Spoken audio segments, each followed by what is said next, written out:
This time, it's my privilege to introduce our featured speaker today. Get my glasses out here.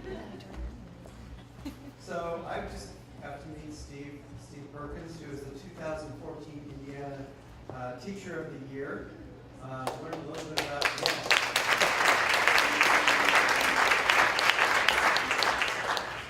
And he is currently a teacher at North Central High School in Washington Township, where he's been there for the last 17 years. He has 24 years as a career teacher, professional. He got his bachelor's degree from IU. That's okay. And he got his master's degree from the University of Texas in classical studies. He's a Latin teacher. So, and he told me that he is decently published, and I said, "You want me to tell him that you are decent?" And he said, "Well, wait till after he gives a speech, and you can make up your mind on that." But anyway, we really appreciate you being here, Steve, to share with us in this activity, and it's so fitting that a Teacher of the Year would be here to share. So I'd like to turn it over to you. Thank you. Welcome. Well, thank you, really to the Ball State education community. I'm excited because I've had the chance to be here at Ball State and interact with some other Ball State folks over the course of this year, and it's been really neat seeing the different schools of education around Indiana, and I love everything that's going on at Ball State. So it's great to be back here. Dean, you mentioned that I'm a Latin teacher, and that's exactly right. And honestly, I've got to start with this. I know how to conquer the world. I know how to conquer the world. I know how to conquer the world because I'm a Latin teacher. I'm a Latin teacher. And the Roman Empire is my playground. From 753 BC to AD 476, Rome grew from this small community on the Tiber River in central Italy to one of the world's greatest superpowers. And for the past 35 years, I've studied that culture, and for almost a quarter century, I've been teaching it. So I think it's safe to say that I know something about how to conquer the world. And since we're here talking best practices today, I've got the best practices for how to conquer the world. And you can do it in 3 easy steps. Step 1, you start small. According to legend, Romulus and Remus, these twins, were going to build a city. And in those days, you had to build a protective wall around your city. Keep the bad guys out, the good guys in. And you know how brothers are. Remus couldn't help taunting his brother Romulus. So he jumped back and forth over the wall that Romulus was building. And Romulus, frustrated by that, drew his sword and killed his brother. And we could talk this afternoon about fratricide, but that's not really what we want to talk about today. We want to talk about the fact that Rome started small. It was small enough for a man to be able to jump over the walls of the city. And teachers start small too. We enjoy conferences like this and big regional conferences and conferences in our subject areas. We enjoy that. We enjoy participating in blogs and podcasts and Twitter chats with hundreds and even thousands of our colleagues from all over the country and around the world. But for all of that, the real work that we do is in the classroom. It's small. And sometimes it's even smaller. It's at the level of individual student interaction. And I had an experience with this just last week. A girl, we're going to call her Mandy, asked me for some one-on-one time after school. She was a new student. She's a late semester transfer to our school. And her experience with Latin had been a little bit different from what our students have had. At our school, about 75% of the core grammar of the language gets presented in the first year of study. Let's just say she had, well, a little less than that. On top of that, very soon after she came to our school, she found herself suspended for 3 days for fighting in another class. Now she has my class first period of the day, so she often comes in tired. She wants to put her head down. She wants to sleep. So when she asked me for a little bit of after-school time, I said, absolutely. So we made the appointment, and I waited around for over half an hour before she finally showed up, but she did. And since it was later in the day, I noticed that she was considerably more engaged and alert than when I usually saw her first period. And she wanted to work on this notebook project. It's a grammar project the other students had been working on. They'd already turned theirs in a couple of weeks before. So we got on her Google Doc. We started looking at it. I helped her with some formatting issues. We got some content that she didn't have by using a website, actually, that one of my other current students had designed. We went over to the lab. We printed out her notebook. I got to thinking, this young lady who seems prone to violence, at least in other classes, has a tendency to want to sleep.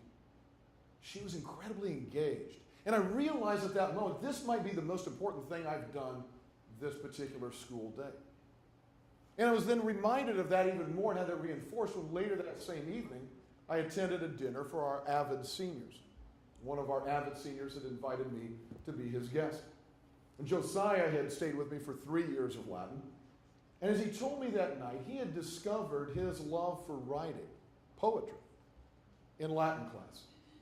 Now, he was always a quiet young man, and he had shared his poems with me over the years, and I enjoyed it, but I didn't know that it was his encounter with Latin poetry that really sparked in him the desire to write. So I don't know what other people think about when they think about teaching, but I do know that teachers think about our students. We think about specific names, individual experiences. I think about Zoe, the young lady whom I walked down the aisle at her wedding because she and her mother had requested that. I think of Adam, whose mother asked me to read the poem Thanatopsis at her husband's funeral. I think about Laura, whom I helped multiple times with lunch money.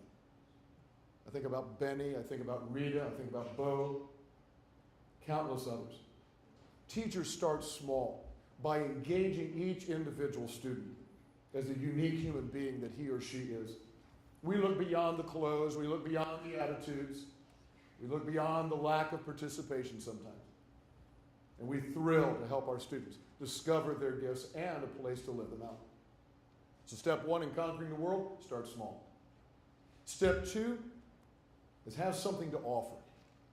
The Romans didn't just march into town and, as the kids might say, layeth the smacketh down. Right? They didn't just do that. They had something to offer. In the classic Monty Python film, The Life of Brian, there's a group of people who are asking, what have the Romans ever actually done for them?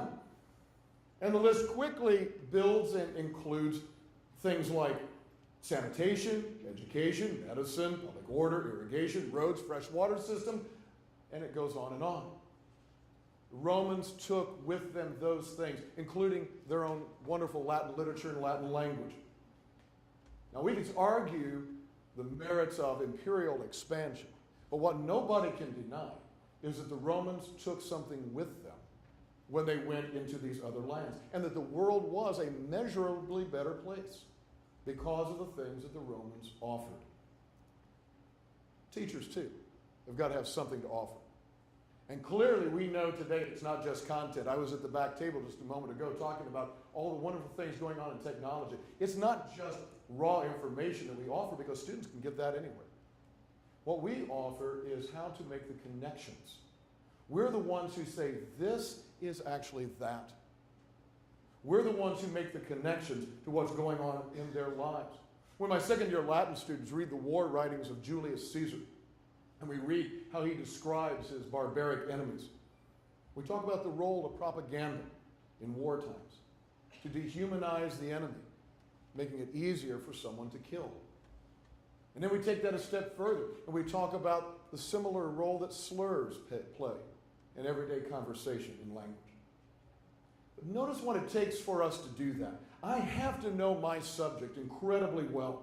I can't just be one chapter ahead of the students and making it up as I go along. I have to know it deeply and broadly.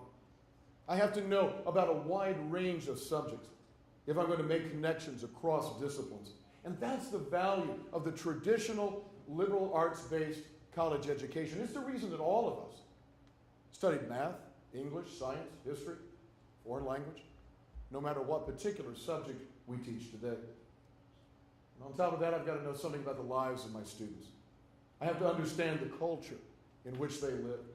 Now, make no mistake, I do not care anything about Twilight books. I don't care a thing about Miley Cyrus or any of her so-called music. And some of you are going to understand the references here. I'm a deep purple, white snake, and striper kind of guy. Thank you. A couple of headbangers out there. The big historical novel, that's my cup of tea. But I've got to be aware of the world that my students are living in. When we read about a political murder that took place in 53 BC, in which the victim's wife pointed to the wounds on her husband's body to stir up sympathy for the injustice. We also talk about the brutal slaying of 14-year-old Emmett Till in 1955. And we look at the pictures from Jet magazine as a mother insisted on an open casket so that the horror of what had happened to her son would be made known. Such topics have to make their way into our classroom if I'm to have any hope of offering my students something that will make their lives better. Step 1, start small. Step 2 has something to offer. Step 3, we've got to learn from the best. Perhaps no object is more symbolic of ancient Rome than this. When you think about Rome, you think about the movies, it's this that many people think about. Somewhere in the 3rd century BC, the Romans encountered the gladius hispaniensis, the Spanish short sword. See, the Romans were great at taking things from other cultures, adapting them, and then using them for themselves. And in the hands of the trained Roman army, the Roman short sword became one of the most effective weapons of all time. They took their armor from the Gauls, and it was a Macedonian general named Alexander the Great who profoundly influenced so many Roman generals that even Julius Caesar's personal enemy, the General Pompey, took as his own nickname Magnus, wanting everyone to call him the Great in imitation of Alexander. See, the Romans were practical. Now, they could be as prideful as anybody else, but they were practical. And they knew they had a goal, and they were willing to learn from anybody that they could to achieve it. And in this, teachers are perhaps the truest descendants of the Romans. There's not a teacher alive who does not borrow ideas from colleagues. We love to borrow, we love to share, and today is a beautiful example of that. I don't know what the topic was for the first Twitter chat, but it's a wildly popular and growing form of professional development. Hundreds of educators will go online on a particular day and discuss a particular topic using a certain hashtag. We exchange ideas, strategies, resources. We share experiences and advice. We post links on each other's Facebook pages. Just as it was with the Romans, we're seeking the best practices to accomplish our goal. True teacher is always looking for ways to do it better. And I think about something that happened to me my first year of teaching. I was in Kansas City, Missouri, teaching middle school Latin. Toward the end of the year, springtime, we were giving the state standardized exam. And while the students were taking their exam, I started thinking about what I wanted to do differently in my second year of teaching. I started making notes. And that's a practice that I've continued to this day. Always in the spring and often throughout the year. I'm making notes. What do I want to change? What do I want to add? What do I want to take away to make my students' experience even better next year? So where did I get the idea? For students to raise money to fight poverty in Indianapolis by reading one of the Greco-Roman epic poems every year. I read a similar idea in a professional journal. Where did I get the idea to start designing right now a unit on ancient technology and its influences through the ages? I got to hang out with some of the best educators across the country and around the world last summer at the U.S. Space and Rocket Center. And I talked with one of the kindergarten teachers in our district, who's the Shell Science Teacher of the Year. So why do we do all that? Why do we devote our energy and all of our attention to small groups and even to individuals? Why do we become masters of our subjects and strive to find connections and new things to offer our students? Why do we constantly seek better ways of doing things from our colleagues? Well, we do all that for the same reasons the Romans did it. We want to conquer the world. Well, not in the sense that we want to have imperial expansion over subjugated peoples. Now, we're in the business of conquering the darkness of ignorance and leading people into the light of knowledge. Now, it's true, the Romans did enjoy a degree of success as they conquered the world. But the way of the centurion and the way of the Caesars, it's long past. Teachers, on the other hand, continue to conquer the world, one student at a time, by offering them the absolute best that we have learned from each other. Thank you all so very much. It's been a pleasure to you.